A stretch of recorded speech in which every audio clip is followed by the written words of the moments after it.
Hey there, and welcome. Today, we're going to dive deep into one of the most beautiful and powerful symbols of connection you can find in the tarot deck, the Two of Cups. But before we get into the nitty-gritty, just take a second and think about this question. What does a true, deep, soulmate-level connection actually feel like?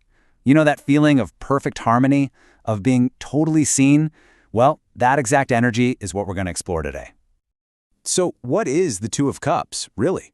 Well, it's a minor arcana card, which means it deals with our everyday lives. And since it's a Cups card, it's all about emotions, feelings, and relationships. At its heart, this card is the symbol of a powerful bond. We're talking partnership, unity, and that almost magnetic pull of mutual attraction. All right, let's start with the good stuff, what we call its upright meaning. This is the card in its absolute best form, its most harmonious state, a perfect union. The energy here just radiates positivity, doesn't it? It speaks to all these wonderful concepts like love and harmony, equality, and even those huge life moments like proposals and marriage. It's like a perfect snapshot of a healthy, thriving connection. So basically, when the Two of Cups shows up upright in a reading, it's a fantastic sign that things are just flowing. There's this wonderful sense of balance and mutual appreciation, and not just in romance, but in all your friendships and partnerships too. You feel wanted, you feel appreciated, and your connections are solid. Now, if you get this in a love reading, that is a great card to see. If you're single, it can mean a new romance is right around the corner with someone you have an absolutely incredible connection with. And if you're already in a relationship, it suggests you're about to go to the next level. We're talking proposals, engagements, a much deeper commitment. It's a potential soulmate card for sure.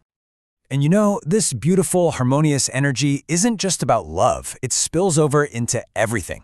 In your career, it could point to a really successful business partnership or just things going great with your colleagues. Financially, everything feels balanced and stable. Health-wise, it often signals a return to equilibrium after being sick.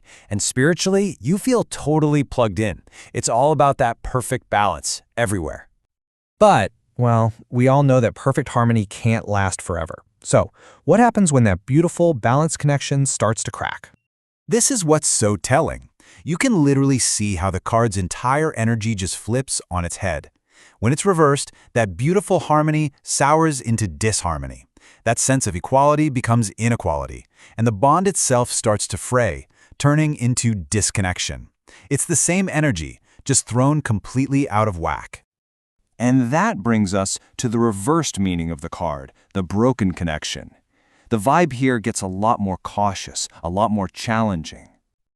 Yeah, the keywords for the reversed card paint a very different picture.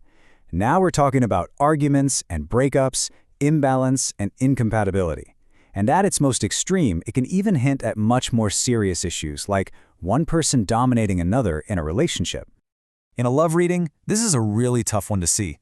It can point to constant arguments or a partner who is just all over the place, hot one minute, cold the next. It's a huge warning sign that maybe one or both of you aren't putting in the work, which can lead to codependency or a lot of resentment. It's a major red flag that something is fundamentally off balance. And just like its upright version, this imbalance messes with everything. At work, a business partnership could be falling apart. Financially, it's a big warning to watch your spending. Health-wise, all that emotional stress might start showing up as physical problems like headaches. And spiritually, you just feel cut off, like you can't connect to any of that positive universal energy. Okay, but after all that negativity, here is the single most important thing to remember. A reversed card is never a final verdict. It is not a sentence. It's an invitation, an opportunity to find your balance again. So what this really means is that seeing the Two of Cups reversed isn't a sign that you've failed. It's more like the universe is gently tapping you on the shoulder, asking you to take a look at where the disharmony is coming from and what you can do about it. It's a call to action. So how do you actually do that? Well, the path back to harmony starts with something simple. Just acknowledging the problem. Where's the imbalance? Then, the focus has to turn inward. A lot of the time, the most powerful first step is to get your own emotions in check and rebalance yourself. And from there, you can reconnect with your spiritual side through things like meditation to really realign your own energy. And this just nails the core message, doesn't it? The power is in your hands. The card is just highlighting a choice you have. Work on rebalancing the connection with the other person or work on rebalancing yourself. And honestly, one usually leads to the other. So let's end with this. Whether it's upright or reversed, the Two of Cups is always about the flow of energy between two things. And it leaves us with a really powerful question to ask ourselves. In your life, right now, are you building bridges or are you building walls? The answer to that? Well, it reveals everything.